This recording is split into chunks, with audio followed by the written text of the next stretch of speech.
ಮಾಜಿ ಸಿಎಂ ಸಿದ್ದರಾಮಯ್ಯ ನಿವಾಸಕ್ಕೆ ಖುದ್ದಾಗಿ ಧಾವಿಸಿದ್ದಾರೆ ಸಿಎಂ ಡಿಕೆ ಶಿವಕುಮಾರ್. ಕಾವೇರಿ ಮನೆಯಲ್ಲಿ ಎರಡನೇ ಹಂತದ ಸಂಪುಟ ವಿಸ್ತರಣೆಯ ಮಹಾ ಕಸರತ್ತನ್ನ ಹೂಡೋದಕ್ಕೆ ಸಿಎಂ ಇವತ್ತು ಮಾಜಿ ಸಿಎಂ ಮನೆಗೆ ಭೇಟಿ ನೀಡಿದ್ದಾರೆ. ಸಚಿವ ಸ್ಥಾನಕ್ಕಾಗಿ ಶಾಸಕರ ಜಿದ್ದಾಜಿದ್ದಿ ಮುಂದುವರಿತಾ ಇರುವಂತಹ ಸಂದರ್ಭ.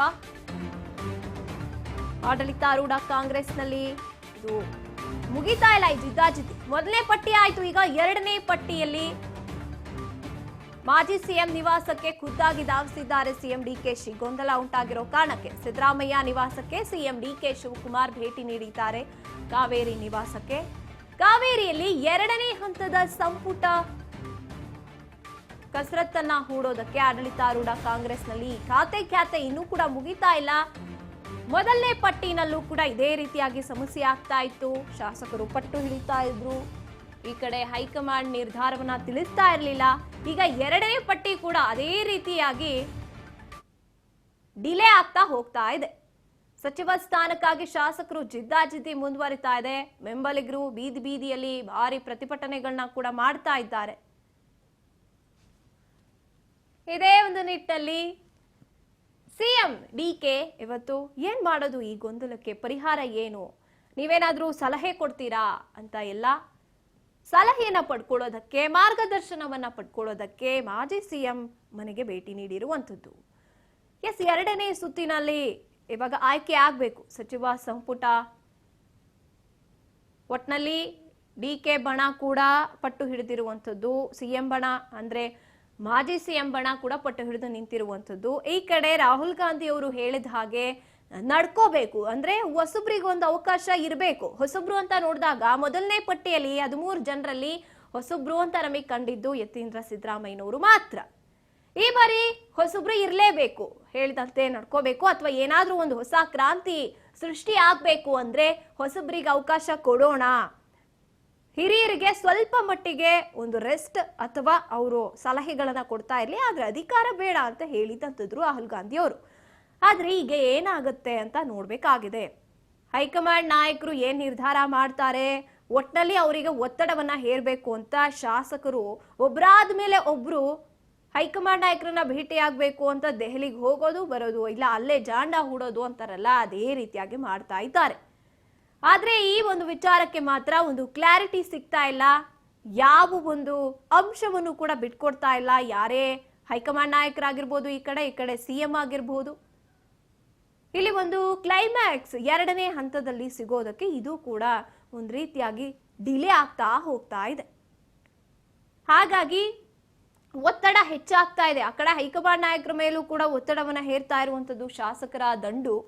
ಈ ಕಡೆ ಸಿಎಂ ಡಿಕೆಶಿ ಅವರ ಬಣ ಇದೆಯಲ್ವಾ, ನಮ್ಗೆ ಅವಕಾಶ ಮಾಡಿಕೊಡ್ಲೇಬೇಕು, ನಿಮ್ಮನ್ನ ನಂಬ್ಕೊಂಡು ನಿಮ್ಗೋಸ್ಕರ ನಾವು ಬೆಂಬಲ ನೀಡಿದೀವಿ, ನೀವೇ ಸಿಎಂ ಅಂತ, ನಾವು ಮುಂದಿನ ಸಿಎಂ ಡಿಕೆ ಅಂತ ಎಷ್ಟು ಪ್ರಯತ್ನ ಪಟ್ಟಿದೀವಿ, ನೀವೇ ಆಗ್ಬೇಕು ಅಂತ. ಈ ಸಂದರ್ಭದಲ್ಲಿ ನೀವು ನಮ್ ಕೈ ಬಿಡಬಾರ್ದು ಅಂತ ಒತ್ತಡ ಹಾಕಿರ್ತಾರೆ. ಈ ಕಡೆ ಮಾಜಿ ಸಿಎಂ ಸಿದ್ದರಾಮಯ್ಯನವರು ಅಲ್ಲಿ ಹೈಕಮಾಂಡ್ ನಾಯಕರನ್ನ ಈ ರಾಜೀನಾಮೆ ಸಂದರ್ಭದಲ್ಲಿ ಹೋಗಿ ಮಾತನಾಡುವುದಕ್ಕೆ ಹೋದಂತ ಸಂದರ್ಭದಲ್ಲಿ ಅವರು ಕೂಡ ತಮ್ಮ ಪಟ್ಟಿಯನ್ನ ಕೈಲಿ ಹಿಡ್ಕೊಂಡು ಹೋಗಿರ್ತಾರೆ. ಇಷ್ಟಿಷ್ಟು ಜನ ನನ್ನ ನಾಯಕರಿದ್ದಾರೆ ಅಂದ್ರೆ ನನ್ನ ಬೆಂಬಲಿಗರಿದ್ದಾರಲ್ವಾ, ಅವರಿಗೆ ನೀವು ಒಂದು ಸ್ಥಾನವನ್ನ ಕೊಡ್ಬೇಕಾಗುತ್ತೆ.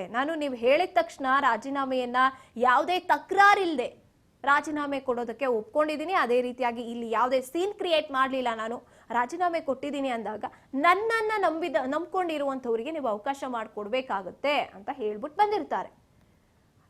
ಇಬ್ಬರನ್ನೂ ಕೂಡ ಕನ್ಸಿಡರ್ ಮಾಡ್ಬೇಕಾಗುತ್ತೆ ಹೈಕಮಾಂಡ್ ನಾಯಕರು. ಅದ್ರ ಜೊತೆಗೆ ಹೊಸ ಶಾಸಕರು ಏನಿದ್ದಾರೆ, ನಮಗೆ ಸಚಿವ ಸಂಪುಟದಲ್ಲಿ ಸ್ಥಾನ ಸಿಕ್ಕೇ ಸಿಗುತ್ತೆ ಅನ್ನುವಂಥ ನಂಬಿಕೆಯನ್ನ ಹೈಕಮಾಂಡ್ ಮೇಲೆ, ಜೊತೆಗೆ ಇಬ್ಬರು ನಾಯಕರ ಮೇಲೆ ಇಟ್ಕೊಂಡಿರುವಂಥದ್ದು. ಅದಕ್ಕೆ ಒತ್ತಡದ ಮೇಲೆ ಒತ್ತಡವನ್ನ ಹೇರ್ತಾ ಇದ್ದಾರೆ ಹೈಕಮಾಂಡ್ ಮೇಲೆ. ಈಗ ಏನ್ ಮಾಡುತ್ತೆ ಹೈಕಮಾಂಡ್ ಅನ್ನೋ ಪ್ರಶ್ನೆ ಇರುವಂತ ಸಂದರ್ಭದಲ್ಲಿ ಈ ಕಡೆ ಡಿಕೆ ಅವ್ರಿಗೂ ಕೂಡ ಒತ್ತಡ ಹೆಚ್ಚಾಗ್ತಿದೆ. ಏನಾಯ್ತು, ಇದಕ್ಕೆ ಒಂದು ಕ್ಲೈಮ್ಯಾಕ್ಸ್ ಇರ್ಲಿಲ್ಲ, ನಮ್ಗೆ ಅವಕಾಶ ಸಿಗುತ್ತಾ ಇಲ್ವಾ, ಅಥವಾ ನಮ್ಗೆ ಅವಕಾಶ ಬೇಕೇ ಬೇಕು, ನಿಮ್ಮನ್ನೇ ನಂಬ್ಕೊಂಡಿರೋದು ಅಂತ ಶಾಸಕರು ಪಟ್ಟು ಹಿಡಿದು ನಿಂತಿರ್ತಾರೆ. ಈಗ ಏನ್ ಮಾಡ್ಬೇಕು ಅಂತ ತಿಳ್ಕೊಳ್ಳೋದಕ್ಕೆ ಅಥವಾ ನಿಮ್ಮ ಮಾರ್ಗದರ್ಶನವನ್ನ ಪಡ್ಕೋಬೇಕು, ನಾನು ಇದಕ್ಕೆ ನಿಮ್ ಸಹಾಯ ಬೇಕು ಅಂತ ಮಾಜಿ ಸಿಎಂ ಭೇಟಿ ಮಾಡೋದಕ್ಕೆ ಕಾವೇರಿ ನಿವಾಸದಲ್ಲಿ ತೆರಳಿರುವಂತದ್ದು ಸಿಎಂ ಡಿಕೆಶಿ. ಸಿದ್ದರಾಮಯ್ಯನವರ ನಿವಾಸಕ್ಕೆ ಭೇಟಿ ಮಾಡಿದ್ದಾರೆ. ಏನಾಗುತ್ತೆ ಇವತ್ತೊಂದು ಕ್ಲೈಮ್ಯಾಕ್ಸ್ ಸಿಕ್ಕುತ್ತಾ, ಏನ್ ಸಲಹೆಯನ್ನ ಕೊಡ್ಬೋದು ಮಾಜಿ ಸಿಎಂ, ಈ ರೀತಿಯಾಗಿ ಪ್ರಶ್ನೆಗಳು ಕಾಡ್ತಾ ಇದೆ. ಈ ಬಗ್ಗೆ ಹೆಚ್ಚಿನ ಮಾಹಿತಿಯನ್ನು ನಮ್ಮ ಪ್ರತಿನಿಧಿ ಬಸವರಾಜ್ ನೀಡ್ತಾ ಹೋಗ್ತಾರೆ. ಎಸ್ ಬಸವರಾಜ್, ಎರಡನೇ ಪಟ್ಟಿಯಲ್ಲೂ ಕೂಡ ಮೊದಲನೇ ಪಟ್ಟಿ 1-2 ತಿಂಗಳು ಅದೇ ಎಳ್ಕೊಂಡು ಹೋದ್ರು. ಈಗ ಎರಡನೇ ಪಟ್ಟಿನಲ್ಲೂ ಕೂಡ ಅದೇ ಆಗ್ತಾ ಇದೆ.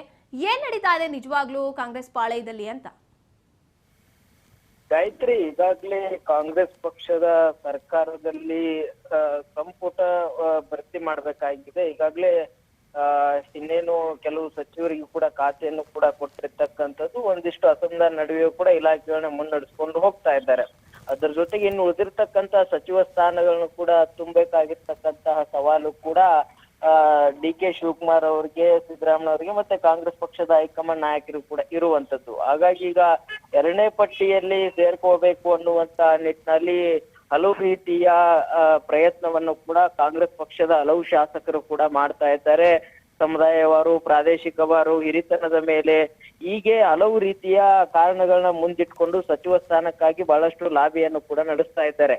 ಹಾಗಾಗಿ ಇದನ್ನೆಲ್ಲವನ್ನು ಕೂಡ ಸರಿದೂಗಿಸಿ ಎಲ್ಲರನ್ನು ಕೂಡ ವಿಶ್ವಾಸ ತೆಗೆದುಕೊಂಡು ಸಚಿವ ಸ್ಥಾನ ಒಂದು ಕೊಡಬೇಕು ಅನ್ನುವಂತ ನಿಟ್ಟಿನಲ್ಲಿಯೂ ಕೂಡ ಈಗ ಸಿಎಂ ಡಿ.ಕೆ. ಶಿವಕುಮಾರ್ ಅವರು ಸಹಿತ ಹಲವು ರೀತಿಯ ಸಭೆಗಳನ್ನು ಕೂಡ ಮಾಡ್ತಾ ಇದ್ದಾರೆ. ಇದೀಗ ಇವತ್ತು ಮಾಜಿ ಸಿಎಂ ಸಿದ್ದರಾಮಯ್ಯವ್ರನ್ನು ಕೂಡ ಸರ್ಕಾರಿ ನಿವಾಸ ಕಾವೇರಿಯಲ್ಲಿ ಕೂಡ ಭೇಟಿಯಾಗಿ ಚರ್ಚೆ ಕೂಡ ನಡೆಸಿರ್ತಕ್ಕಂಥದ್ದು. ಪ್ರಮುಖವಾಗಿ ಇವತ್ತು ಕೂಡ ಇಂಡಿ ಕ್ಷೇತ್ರದ ಶಾಸಕರಾಗಿರ್ತಕ್ಕಂತಹ ಯಶವಂತರಾಯಗೌಡ ಪಾಟೀಲ್ ಅವರಿಗೂ ಕೂಡ ಸಚಿವ ಸ್ಥಾನ ಕೊಡಬೇಕು ಅನ್ನುವಂತ ನಿಟ್ಟಿನಲ್ಲಿ ಪ್ರತಿಭಟನೆಯನ್ನ ಸಿಎಂ ಮನೆ ಮುಂದೆ ಕೂಡ ಮಾಡಿದ್ರು, ಡಿ.ಸಿ.ಎಂ ಮನೆ ಮುಂದೆ ಮತ್ತೆ ಕೆಪಿಸಿಸಿ ಕಚೇರಿ ಮುಂದೆಲೂ ಕೂಡ ಮಾಡಿದ್ರು.